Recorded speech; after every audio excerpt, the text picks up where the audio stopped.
জনপ্রিয় চিত্রনায়ক জসিমের ছেলে ও ওন্ড ব্যান্ডের ভোকালিস্ট এবং বেসিস্ট এ.কে রাতুল মারা গেছেন। ইন্না লিল্লাহি ওয়া ইন্না ইলাইহি রাজিউন। আজ বিকেল 3:30টার দিকে জিমে থাকার সময় তিনি হৃদরোগে আক্রান্ত হন বলে জানা গেছে। ব্যান্ডের গীতিকার সিয়াম ইবনে আলম খবরটি গণমাধ্যমকে নিশ্চিত করেছেন। তিনি জানান, উত্তরার একটি জিমে হঠাৎ হৃদরোগে আক্রান্ত হন রাতুল। পরে তাকে উত্তরা ক্রিসেন্ট হাসপাতালে নেওয়া হয়, সেখান থেকে লুবনা হাসপাতালে নেওয়া হয়।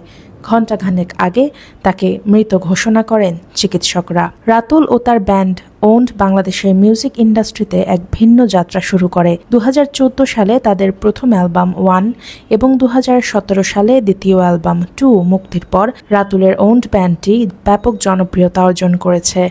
এ.কে রাতুল কেবল একজন গায়কই ছিলেন না, তিনি রক সঙ্গীত জগতের একজন দক্ষ প্রযোজক হিসেবেও পরিচিত ছিলেন। অনেক জনপ্রিয় ব্যান্ডের অ্যালবাম তৈরিতে অবদান রয়েছে তার।